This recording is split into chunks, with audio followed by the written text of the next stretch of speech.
खंजरकोट का राज्य अपनी समृद्धि की सुनहरी चमक में डूबा हुआ था। हिमालय के बीच बसा इसका महल एक जौहरी की तरह चमक रहा था। आज राज्य में राजकुमार वरदराजा के राज्याभिषेक का जश्न मनाया जा रहा था। वह युवा, बुद्धिमान और सबके प्रिय थे। राज्याभिषेक समारोह एक भव्य आयोजन था। हवा में धूप की खुशबू थी। लोग आशीर्वाद दे रहे थे। सफेद वस्त्रों में सजे महापुरोहित वरदराजा का राज्याभिषेक करने की तैयारी कर रहे थे। राजकुमार मोर सिंहासन पर विराजमान थे, जिसका सोना सूरज की किरणों में झिलमिला रहा था। रेशम और रत्नों से सजे वरदराजा बिल्कुल राजा जैसे लग रहे थे। वह मुस्कुरा रहे थे। उनकी आंखों से दया और बुद्धिमत्ता झलक रही थी। वह अपने पूर्वजों की जिम्मेदारी उठाने के लिए तैयार थे। उन्हें क्या पता था कि परछाई में विश्वासघात छिपा है, सही मौके का इंतजार कर रहा है। आंगन में अचानक हवा का एक झोंका आया। इसने कई औपचारिक दियों को बुझा दिया, जिससे अशुभ परछाई पड़ गईं। काले कपड़े पहने नकाबपोश हत्यारों का एक समूह घातक गति से महल की दीवारों पर चढ़ गया। दोपहर के सूरज में उनके ब्लेड चमक रहे थे। जैसे ही पुजारी ने ताज उठाया, हवा में खून जमा देने वाली चीख सुनाई दी। हत्यारे समारोह पर टूट पड़े। अफरा तफरी मच गई। भीड़ दहशत में तितर बितर हो गई। पहरेदारों ने बिना तैयारी के शाही परिवार की रक्षा के लिए संघर्ष किया। स्टील से टकराया। उत्सव का संगीत युद्ध की गड़गड़ाहट से बदल गया। हत्यारे पहरेदारों को काटते हुए मोर सिंहासन पर अपनी नजरें गड़ाए हुए थे। उनका निशाना राजकुमार वरदराजा। देव एक कुशल योद्धा और वरदराजा का सबसे करीबी विश्वास पात्र हरकत में आ गया। उसकी तलवार, चमकते स्टील का धुंधलापन हमलावरों से सीधे टकराया। वह एक तेंदुए की फुर्ती के साथ आगे बढ़ा। उसकी आंखें भयंकर और दृढ़ थीं। वह अपने राजकुमार की रक्षा करेगा, चाहे उसकी अपनी जान ही क्यों न चली जाए। देव की तलवार का हर वार हत्यारों के लिए मौत का नृत्य था। वह एक उग्र तूफान के क्रोध से लड़ा। वरदराजा के प्रति उसकी वफादारी उसकी हरकत को बढ़ावा दे रही थी। उसने एक के बाद एक हत्यारों को काट डाला। उनके शरीर गिरी हुई कठपुतलियों की तरह जमीन पर गिर पड़े। लेकिन हत्यारे बेरहम थे। उन्होंने मंच पर धावा बोल दिया। उनके ब्लेड शाही खून के प्यासे थे। देव के कौशल के बावजूद एक हत्यारा उसके बचाव से टूट गया और वरदराजा पर वार कर दिया। राजकुमार चिल्लाया, अपने हाथ को पकड़े हुए। देव, उसका दिल तेजी से धड़क रहा था। बचे हुए हत्यारों को पीछे धकेलने में कामयाब रहा। सुदृढ़ीकरण आ गया, जिससे हमलावरों को पीछे हटने के लिए मजबूर होना पड़ा। लेकिन नुकसान हो चुका था। वरदराजा घायल हो गए थे। उनका राज्याभिषेक हिंसा से प्रभावित था। कुछ क्षण पहले खुशियों से भरा महल अब भय और अनिश्चितता में डूबा हुआ था। हमले की फुसफुसाहट जंगल की आग की तरह पूरे राज्य में फैल गई। ये नकाबपोश हत्यारे कौन थे और इस शुभ दिन पर राजकुमार पर हमला करने की हिम्मत किसने की? शक पड़ोसी राज्य के एक शक्तिशाली और महत्वाकांक्षी शासक भगवान मन्य पर पड़ा। मन्य लंबे समय से खंजरकोट के धन और प्रभाव का लालच करता था। उसने खुलेआम वरदराजा के पिता को सिंहासन के लिए चुनौती दी थी। इस हमले पर उसकी पूरी छाप थी। लेकिन देव को सबूत चाहिए थे। उसने सच्चाई का पता लगाने की कसम खाई, चाहे कुछ भी कीमत क्यों न चुकानी पड़े।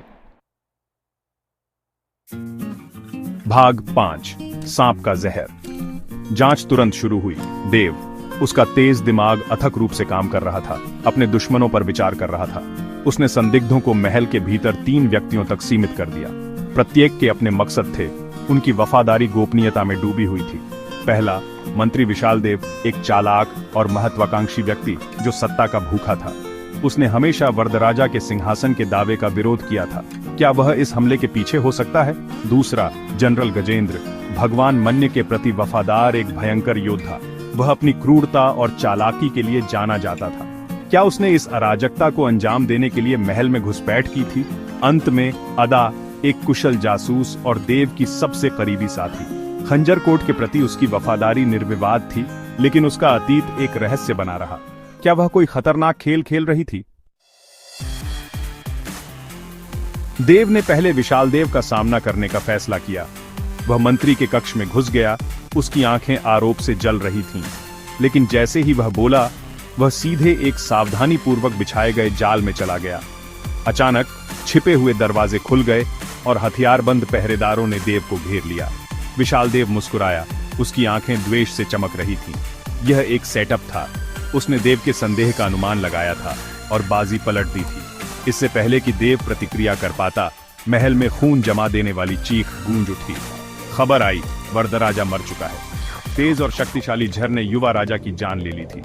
देव पर दुहक और क्रोध छा गया, उसके साथ विश्वासघात हुआ था। राज्य ने अपने प्रिय राजा की मृत्यु पर शोक व्यक्त किया, लेकिन दुहक के बीच एक तूफान आया। बदला लेने के लिए प्रेरित देव ने वरदराजा का बदला लेने की कसम खाई। वह जाल से बच निकला। उसका दिल गद्दारों को न्याय दिलाने पर टिका हुआ था। उसने पता लगाया कि विशालदेव ने भगवान मन्य के साथ मिलकर पूरे हमले की योजना बनाई थी। मन्य के प्रति वफादार गजेंद्र ने हत्यारों का नेतृत्व किया था। अदा ने अपराध बोध और भय से ग्रस्त होकर अपने हिस्से को कबूल कर लिया। वह मन्य की जासूस थी, जिसे ब्लैकमेल करके खंजरकोट के साथ विश्वासघात करने के लिए मजबूर किया गया था। देव ने खंजरकोट की वफादार सेनाओं को इकट्ठा किया। वह जानता था कि उसे तेजी से कार्य करना होगा। भगवान मन्य एक अवसर को भांपते हुए अपनी राजधानी की ओर बढ़ रहा था। उसकी सेना युद्ध के लिए तैयार थी। खंजरकोट के लिए अंतिम लड़ाई करीब थी। युद्ध का मैदान महाकाव्य अनुपात का दृश्य बन गया। देव के नेतृत्व में खंजरकोट की सेना मन्य की सेना से भिड़ गई। उनके आरोप के भार से पृथ्वी कांप उठी। आकाश से तीरों की बारिश हुई, जिससे सूरज ढक गया। देव रोष का बवंडर दुश्मन के रैंकों से फट गया। उसकी तलवार बदला लेने की प्यासी गहराई से पी गई। वह किसी ओडरजीमी व्यक्ति की तरह लड़ा। उसका हर वार उसके दुख और क्रोध का प्रमाण था। वह अकेला ही एक सेना था जो दुश्मन के रैंकों से होते हुए मन्य की ओर बढ़ रहा था।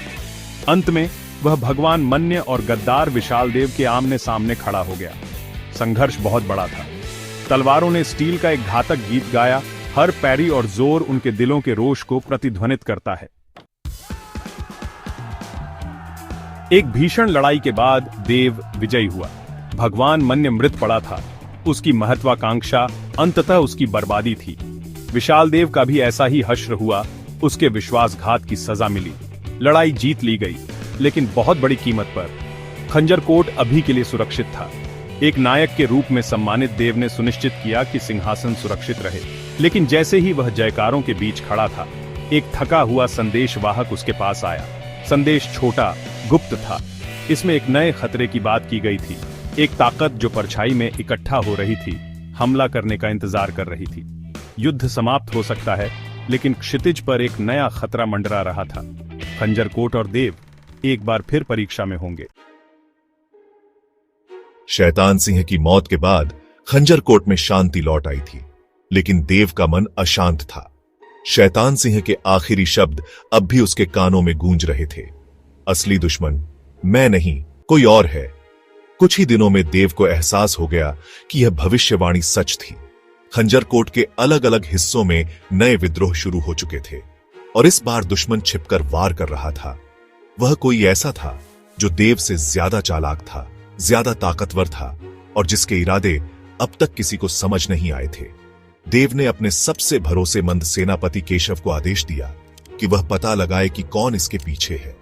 कई हफ्तों तक खोजबीन के बाद एक नाम सामने आया, अघोरनाथ। यह नाम सुनते ही देव के चेहरे पर एक गहरी गंभीरता छा गई। अघोरनाथ कोई साधारण योद्धा नहीं था।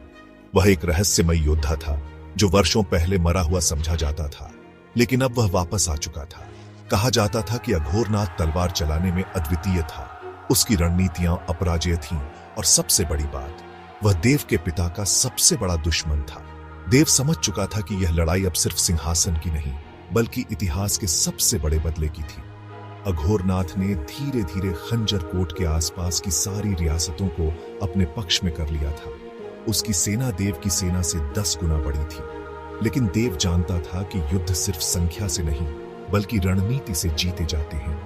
युद्ध की तैयारी शुरू हुई। देव ने अपने पुराने सहयोगियों को बुलाया, अपनी सेना को मजबूत किया और किले की सुरक्षा बढ़ा दी। लेकिन तभी एक और झटका लगा। अदा वापस आ चुकी थी। वह जिसने देव को धोखा दिया था, अब वापस आकर कह रही थी कि वह उसकी मदद करना चाहती है।